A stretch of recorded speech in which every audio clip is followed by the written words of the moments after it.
never outshine the master. The first law of power: do not showcase your superior talents.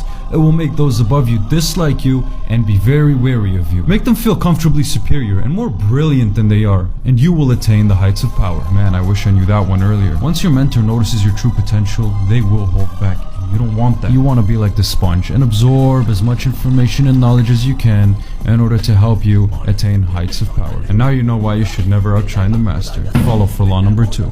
Don't put too much trust in your friends. Learn how to use your enemies. The second law of power: when you hire a friend simply for being your friend, they will low-key resent you. How does that make sense though, right? People want to feel like they deserve this position because they are the masters of their own lives, rather than just receiving handouts from you. When you're in a position of power, hire your former enemies. They have more to prove to you and they will be loyal. And that is why you should never put too much trust in your friends and instead learn how to use your enemies. Follow to learn more. Conceal your intentions. The third law of power: keep people off balance and in the dark by never revealing the purpose behind your actions. If they have no clue what you're up to, they cannot prepare a defense. Guide them far enough down the wrong path. Envelope them in enough smoke. And by the time they realize your true intentions, it will be too late.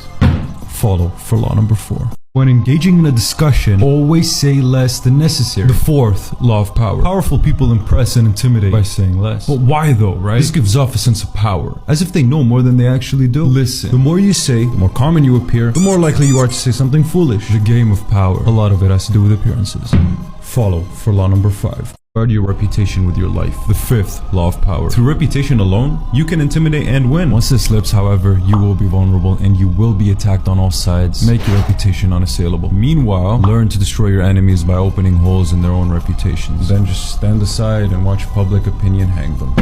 Follow for law number 5. Or attention at all costs. Law number 6. At the start of your career, you must attach your name and your reputation to a quality, an image that sets you apart from other people. I mean, for me personally, it's the luxurious lifestyle that I live. Draw attention to yourself by creating an unforgettable, even controversial image. Make yourself a magnet of attention by appearing larger, more colorful, more mysterious than the bland and timid masses. Follow for law number 7. Make other people come to you. Use bait if necessary. The 8th law of power: when you force the other person to act, in this situation, you're in control. It is always better to make your opponent come to you, abandoning his own plans in the process. Lure him with fabulous gains, and then attack. At that point, you hold the cards. Follow for law number 9.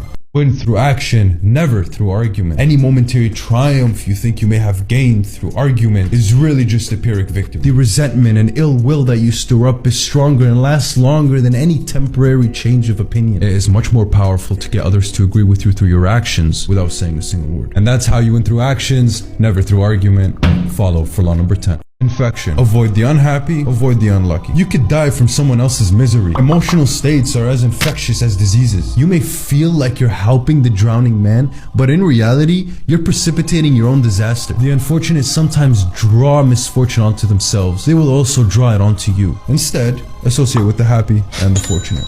Follow for law number 11. 2 things you need in order to maintain your independence. 1, you must be needed. 2, you must be wanted. Learn to keep people dependent on you. The 11th law of power: the more you are relied on, the more freedom you have. Man, I wish I knew that one earlier. Make people depend on you for their happiness and their prosperity. Never ever teach them enough where they can do it without you, and you have nothing to fear. Follow for law number 12.